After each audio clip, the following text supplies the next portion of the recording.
ଭିତରକୁ ଯିବାକୁ ରାସ୍ତା ନାହିଁ। ଚଲା ବାଟ ଦେଇ ଯିବା ବେଳେ ଆଖିରେ ପଡ଼ିବ ଜଙ୍ଗଲିଆ ଜାଗା, ପୁଣି ମୃତ ପଶୁଙ୍କ କଙ୍କାଳ ଆଦି। ଲାଗୁଛି ଯେମିତି କେଉଁ କାଳରୁ ଉଜୁଡ଼ି ଯାଇଛି ଏହି ଜାଗା। କିଛି ବାଟ ଗଲା ପରେ ଦିଶିବ ପୁରାତନ ସ୍ମାରକୀ ସବୁ। ହଁ ଦର୍ଶକ ବନ୍ଧୁ, ଏ ଜାଗାଟି ଆମ ରାଜଧାନୀ ଭୁବନେଶ୍ୱର ଉପକଣ୍ଠରେ Sisupalgarh.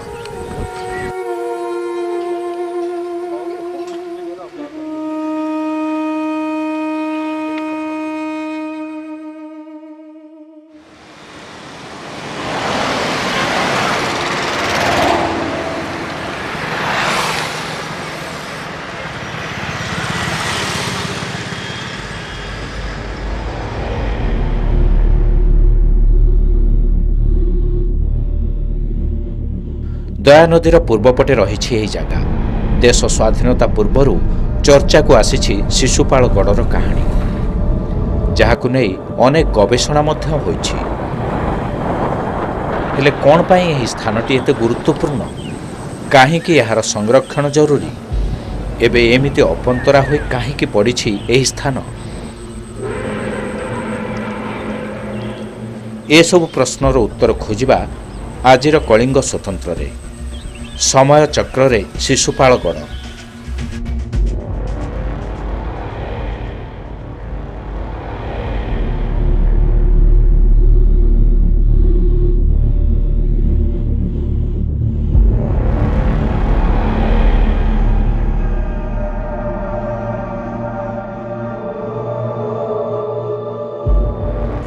It is one of the most well laid out city in the subcontinent, which goes back to about 700 BC and continued to about 6th-7th century AD. So about 1200 years the city was inoperative. This is one of the most well organized, well laid out city, not only in the subcontinent but also when we look into the global in context. ପ୍ରାୟ 2000 ବର୍ଷ ପୂର୍ବର ଏହି ଇତିହାସ ଜନ୍ମ ଦେଇଥିଲା ଏକ ମହାନ ସଭ୍ୟତାକୁ। ଖ୍ରୀଷ୍ଟଙ୍କ ଜନ୍ମ ପୂର୍ବର ଏଠାକାର ସଭ୍ୟତା। କିଛି ଗବେଷକ ଏହାକୁ ଖ୍ରୀଷ୍ଟପୂର୍ବ ପ୍ରଥମ କି ଦ୍ୱିତୀୟତଃ, ଆଉ କିଛି ଖ୍ରୀଷ୍ଟପୂର୍ବ ସପ୍ତମ ଶତାବ୍ଦୀ ବୋଲି କୁହନ୍ତି। ଏମିତିକି ଏହା ବିଶ୍ୱର ଅନ୍ୟତମ ସର୍ବପୁରାତନ ସଭ୍ୟତା ଗ୍ରୀସର ଏଥେନ୍ସ ଠାରୁ ବି ପୁରୁଣା ବୋଲି କେହି କେହି ମତ ଦିଅନ୍ତି। ଶିଶୁପାଳଗଡ଼ ଆମର ପ୍ରଥମରେ ଆମେ ଦେଖିବାକୁ ଗଲେ ଖାରବଳଙ୍କର ଯେଉଁ ଆମେ ହାତୀଗୁମ୍ଫା ଇନସ୍କ୍ରିପ୍ସନ୍ ଆମେ ପାଉଛେ ଖଣ୍ଡଗିରି ଉଦୟଗିରିରେ, ସେଇଥିରେ କଳିଙ୍ଗ ନଗର ବୋଲି ଗୋଟେ ନଗରର ଲେଖା ହେଇଛି। ଇଏ ପ୍ରାୟ 4000 ବର୍ଷ ପୂର୍ବର ସେ ଗୋଟେ ଥିଲା ଆମର କଳିଙ୍ଗ ରାଜ୍ୟ ଯେଉଁ ଥିଲା, କଳିଙ୍ଗ ରାଜ୍ୟର ରାଜଧାନୀ ଥିଲା କଳିଙ୍ଗ ନଗର। ସେତେବେଳେ ଶିଶୁପାଳଗଡ଼ର ପୂର୍ବ ନାମ ଥିଲା କଳିଙ୍ଗ ନଗର। ସେ କଳିଙ୍ଗ ରାଜ୍ୟର ରାଜଧାନୀ ଥିଲା ଏଇକିରି।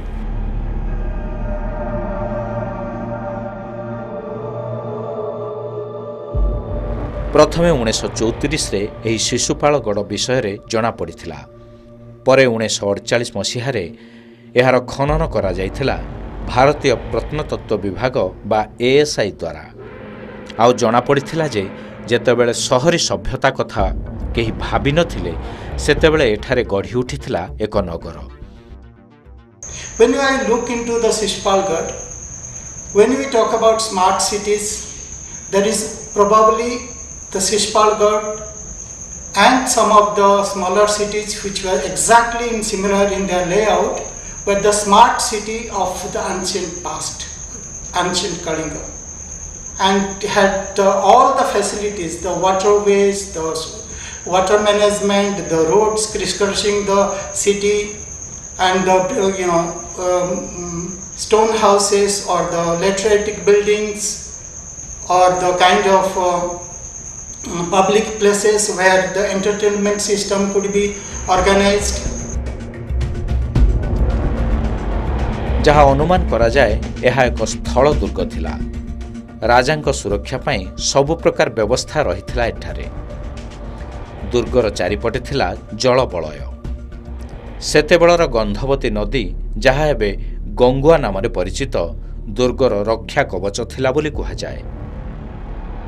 ଯେମିତି ଗଡ଼ ଖାଇ ଥାଏ गड़ चारिपटे तेणु यार चारिपटे भी यार प्रोटेक्शन वेल प्रोटेक्टेड गोटे थिला नगर यहाँ तेणु यार चारिपटे गड़ खाई तापर दी प्रकार दुर्ग अच्छी गोटे हूँ जल दुर्ग आ गोटे है स्थल दुर्ग जल दुर्ग है जो माने जल पानी गोटे प्रोटेक्शन दिखाई था गड़ खाई जोटा कहुए तो से नगर भितर को कहीं हठात शत्रु पशि पारे ना तेणु यहाँ बर्तमान से माने कनसेप्ट तैयारी होता ता छड़ा आ गोटे हूँ आमर कहीपर निकटरे भी गोटे नदी थिला जोटा कि गंधवती नदी कहुच्छी जोटा कि बर्तमान गंगुआ नाल बोली कहुँ तेणु सेटा भी किछिटा माने प्रोटेक्शन से दुर्ग को भी दौला बोली जहाँ धारणा तेणु 1950 मसीहा नवेम्बर 13 तारिख में पुरातन ऐतिह्यर मान्यता मिलता प्रथमे 1948 मसीह बीबी लाल जी सी तार एक्सकाभेशन करते archaeological survey of India under रे तो से समय ही जना पड़ा जे गोटे अति पुरातन सहर भुवनेश्वर पाखे रही। ये जो क्वाड्रेंगल पैटर्न के अंदर फोर्टिफाइड टाउनशिप था हिस्टोरिकल पीरियड के अंदर और इसके जो ईस्टर्न आर्म कह लीजिए वेस्टर्न आर्म सदर्न आर्म और नॉर्दर्न आर्म चारों तरफ की जो दीवार है चारों दीवार पे दो दो गेट विद्यमान है उसमें से एक गेट जो है हम लोगों ने जो नॉर्दर्न साइड का गेट है उसको खोद करके कंजर्व करके रखा हुआ है। A fortified enclosure which was about 1 square kilometer, each side being about 1 kilometer. Each side had about 2 gateways, which means that there were 8 gateways exactly in the similar directions. When they could be joined, the internal layout was divided into 9 segments. This tells about how Kautilya's Arthashastra describes about a city in the ancient India itself. जे केते पुरातन सहर थिला गोटे जो समय कि गोटे माने प्लांट सिटी कथा कि चिंता करि पार नथले से समय शिशुपाल गड़टा तैयारी हेतिला आउ इवन खारबळंकर जो अच्छी हाथीगुंफा इनस्क्रिप्शन से लिखा है खारबळ तांकर राजत्वर प्रथम वर्ष रे तांकर जो थिला राजधानी तार माने सेटा गोटे साइक्लोन द्वारा अफेक्टेड हेतिला। यह केते पुरातन तार सठिक तथ्य मिल नथिले मध्य तत्कालीन कलिंग बा उत्कल राज्यर यह राजधानी थिला बोली ऐतिहासिक माने मत दियंती जार ना थिला कलिंग नगर। तेबे सम्राट अशोक दयानदी कूलरे कलिंग युद्धरे विजयी हेबा परे एहाकु निजर राजधानी भावरे नाम परिवर्तन करी तोषाली नगरी करथिले।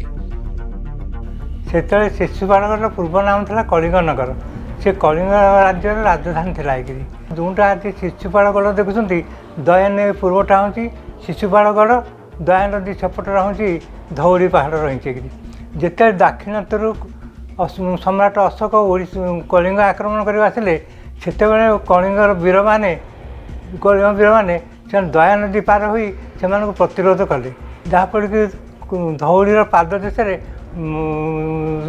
कलिंग सैन्य एवं अशोक सम्राटर सैन्य भर युद्ध भयंकर युद्ध लगिला एवं से राज्य जय है सम्राट अशोकर राजधानी है कलिंग नगर राजधानी है तोषाली कारण अति निकटरे धौली जो अच्छी आम स्तूप अच्छी दयानदी कूल आमर कलिंग युद्ध तेणु तापर से ऐतिहासिक मान मत जे तोषाली बोली जो नगरटा से कलिंग थिला सेटाकू शिशुपालगढ़ ही सेटाकू तोषाली बोली कहुला। एठारे मौर्य वंशर शासन चलिला तेबे परवर्ती समय रे केशरी वंश राज्य शासन भार ग्रहण करथिले। सेमानक मध्यरे शिशुपाल केशरी नामक जने राजा थिले जहाँक नारे एही स्थान शिशुपालगढ़ होइथिबा अनुमान करा जाए। आउ किछि मध्य पाखरे शिशुपाल गाँ थिबारु एहार ना शिशुपालगढ़ होइथिबा कहन्ति। केशरी वंशर राजत्व परे एही गढ़ खोर्धा राजांक अधीन को आसिला तेबे रक्षणाबेक्षण अभावरु धीरे धीरे नष्ट हो गला बोली कहा जाए। Though the city started declining around 5th-6th century AD, the temple city of Bhubaneswar came up, where hundreds of temples continue to be established. Entire आम एकाम्र क्षेत्र एवं भुवनेश्वर एरियाटा ये सब चलीगला खोर्धा राजा अंडर को चलीगला जे खोर्धा राजा अंडर जो चलीगला से खोर्धा राजा कौन कर सी खाली ये मंदिर मानी वाले देखले आ शिशुपाल गढ़ जो ता प्रति कहीं नजर देनी।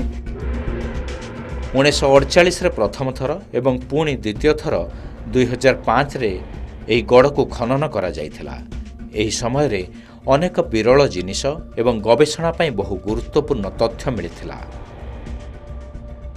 2005 से 2011 के बीच में इंडो अमेरिकन टीम जब यहाँ एक्सकर्शन कर रही थी, doctor Monica Smith and professor Ravi Mahanty archaeologist हैं डेक्कन कॉलेज पुणे से, तो उन्होंने जब यहाँ एक्सकर्शन किया, बहुत विस्तृत एक्सकर्शन किया और उन्होंने पाया कि ये साइट जो है, जो डेट इसकी आ रही है, बीबी लाल ने जो डेट बताया है उससे भी प्रायर जा रही है और 7th सेंचुरी BC की साइट है। Our excavation at Shishpalgarh has thrown lot of light on the contemporary lifeways and the people how they lived over there. On the northern side gateways which we excavated, we found a storehouse. Probably the boats, whatever was carrying the goods to the city, was disembarked there and subsequently distributed to the city. In both the cities which I have excavated at Shishpalgarh as well as Talpada as well as at Lathi, which is close to Barampur, they have almost all the similar way of layout and the kind of facilities which you get to see. So the Kalinga or Shishpalgarh was one of the most important center of Kalinga. अस्त्र शस्त्र बोर्डा बाहर लगी Roman अस्त्र शस्त्र तार तो Romania सहित आमर संपर्क रही था ता भी रोमान बेसी तो ये गुरुत्वपूर्ण होती से रोमानिया अस्त्र शस्त्र केतले मिलता। 10 एकर परिमित ଏହି ବର୍ଗାକାର କ୍ଷେତ୍ରରେ ଏବେ ଗଡ଼ର କିଛି ଧ୍ୱଂସାବଶେଷ ଦେଖିବାକୁ ମିଳୁଛି। କେତୋଟି ଉଚ୍ଚା ସ୍ତମ୍ଭ, ରାଣୀଙ୍କ ଗାଧୁଆ ପୋଖରୀ ଭଳି କିଛି ସ୍ଥାନ ଏବେ ବି ମୂକ ସାକ୍ଷୀ ଭଳି ଠିଆ ହୋଇଛି। ଏଠାରେ ପ୍ରାୟ 18ଟି ସ୍ତମ୍ଭ ରହିଛି। ବିରାଟ ସ୍ତମ୍ଭଗୁଡ଼ିକ କେଉଁଥିପାଇଁ ନିର୍ମାଣ କରାଯାଇଥିଲା ତାର ସଠିକ୍ ଆକଳନ କରାଯାଇପାରି ନାହିଁ। ଏମିତିକି ଗୋଟିଏ ଅଦ୍ଭୁତ ଛୋଟିଆ ସ୍ତମ୍ଭ ଯାହା ଶିବଲିଙ୍ଗ ଆକାରର ହୋଇଛି, ତାକୁ ସ୍ଥାନୀୟ ଲୋକେ ପୂଜା କରୁଛନ୍ତି। ତାଛଡ଼ା ସେ ଭିତରେ ଅନେକ ଷ୍ଟ୍ରକ୍ଚର ବାହାରିଛି ଯେଉଁଟାକି ଖୋଦନ ହେବା ସମୟରେ ବାହାରିଲା, କିନ୍ତୁ ଇଭେନ୍ ସେଠି ଗୋଟେ ଅଛି ରାଣୀ ଗାଧୁଆ, ଗୋଟେ ମାନେ ରିଜର୍ଭର ସେତେବେଳେ ହେଇଥିଲା ବୋଧେ, ବର୍ତ୍ତମାନ ତ ଗୋଟେ ସାମାନ୍ୟ ମାନେ ଗୋଟେ ପୋଖରୀ ଟାଇପ୍ର ଦେଖାଯାଉଛି, ଯେଉଁଟାକି ସେ ସମୟରେ ରାଣୀ ବୋଧେ ସେଟା ଗାଧୋଇବା ପାଇଁ ମାନେ ତାଙ୍କ ପାଇଁ ୟୁଜ୍ ହେଉଥିଲା। ତାର ଚାରି ପାଖରେ ଗୋଟେ ମନ୍ଦିର ଟାଇପ୍ର ଷ୍ଟ୍ରକ୍ଚର ବି ଅଛି, ଯେଉଁଠିକି ହୁଏତ ରାଣୀ ଯାଇକି ସେଠି ପୂଜା କରୁଥାଇ ପାରନ୍ତି ଗାଧୋଇ ସାରିଲା ପରେ। ଆଉ ବର୍ତ୍ତମାନ ଏକ୍ସକାଭେସନରୁ ସେଠି ଗୋଟେ ବାହାରିଛି 18ଟା ପିଲର ଯେଉଁ ବାହାରିଛି, ଯେଉଁଟା ଆକ୍ଚୁଆଲି 16 ମାନେ ତା ଖମ୍ବ ଯାହା କୁହନ୍ତି ସେଗୁଡ଼ା ବାହାରିଥିଲା, ପରେ ଆଉ 2ଟା ବାହାରିଲା, ଆଉ କେତେ ଗୁଡ଼ିଏ ଖମ୍ବ ବି ଭାଙ୍ଗିକି ରହିଛି, ଯେଉଁଟାକି ସ୍ଥାନୀୟ ଲୋକମାନେ ଶିବଲିଙ୍ଗ ଭାବିକି ତାକୁ ପୂଜା ବି କରୁଛନ୍ତି। ରାଣୀ ଗାଧୁଆ ପୋଖରୀ ସମ୍ପୂର୍ଣ୍ଣ ସଂକୁଚିତ ହୋଇଯାଇଥିବା ବେଳେ ଏଠାକୁ ଯିବା ପାଇଁ କିଛି ପାହାଚ ଏବଂ ଏହାର ଚାରିପାଖରେ ପାଚେରୀର ଧ୍ୱଂସାବଶେଷ ରହିଛି। ଆଉ ସେହି ପଥର ପାଚେରୀର କାରୁକାର୍ଯ୍ୟ ମଧ୍ୟ ବେଶ୍ ଅଦ୍ଭୁତ ଲାଗେ। ପୁଣି ପୋଖରୀ ପାଖରେ ରହିଛି ଗୋଟିଏ ମନ୍ଦିରର ଅବଶେଷ, ଯାହା ଗଡ଼ର ଇଷ୍ଟ ଦେବତା କିମ୍ବା ଇଷ୍ଟଦେବୀଙ୍କ ମନ୍ଦିର ବୋଲି ଅନୁମାନ କରାଯାଉଛି। ଯେତେବେଳେ ପ୍ରଥମେ ଏତେ ଏକ୍ସକାଭେସନ୍ ହେଲା, କୁହାହେଉଛି 562 ପଏଣ୍ଟ କେତେ ଏକରର ଜାଗା ଥିଲା, ବର୍ତ୍ତମାନ ଜମା 0.77 ଏକର ଜାଗା ASI ଅଣ୍ଡରରେ ଆସିଛି। ଆଉ ବେଶୀ ଜାଗା ଜବରଦଖଲ ହେଇଯାଇଛି, କାରଣ ବର୍ତ୍ତମାନ ନିଜେ ଆମେ ଗଲେ ଦେଖିପାରିବା ଯେ ଶିଶୁପାଳଗଡ଼ର ବହୁତ ଜାଗାରେ ପ୍ରାଇଭେଟ୍ ଘର ସବୁ ତିଆରି ହେଇଗଲାଣି। Shishpalgarh, though it's a centrally protected site where Professor Bibilal had excavated, especially that area, and the gateways, some of the gateways which were excavated, is now in ruins.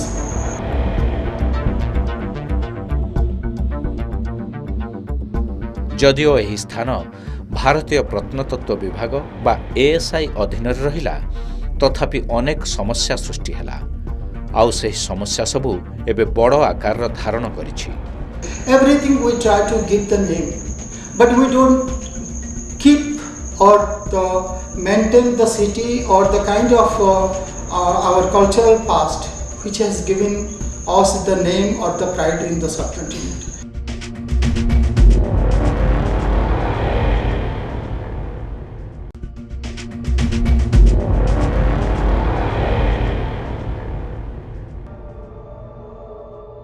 एएसआईर अनुमति नहीं आमे एही स्थान पहुंचीलु हेले एठाकार अवस्था अत्यंत दयनीय थिला।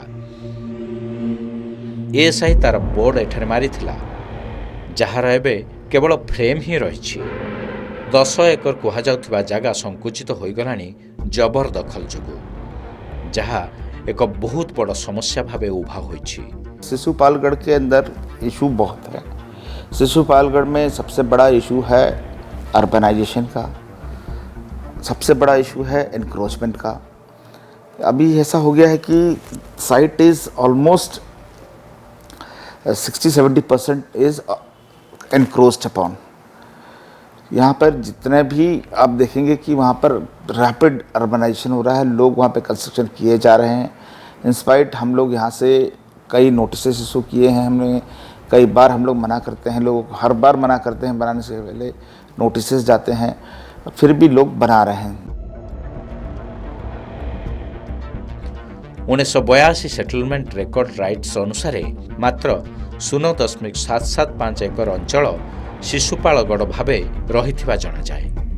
जदिओ 1950 मसीहा नवेम्बर 13 रे 562.68 एकर जगह को पुरातन ऐतिह्य भावे स्वीकृति मिलिथिला। दीर्घ 14 वर्ष तले शिशुपालगढ़र सुरक्षा को नहीं Indian National Trust for Arts INTACH पक्षरु ओडिशा हाईकोर्ट रे एक जनस्वार्थ मामला रुजु होइथिला। पुणी 2020 डिसेम्बर 13 तारिख रे तुरंत और निर्धारित समय मध्य पदक्षेप नेबाकू आउ एक सानी आवेदन मध्य करागला।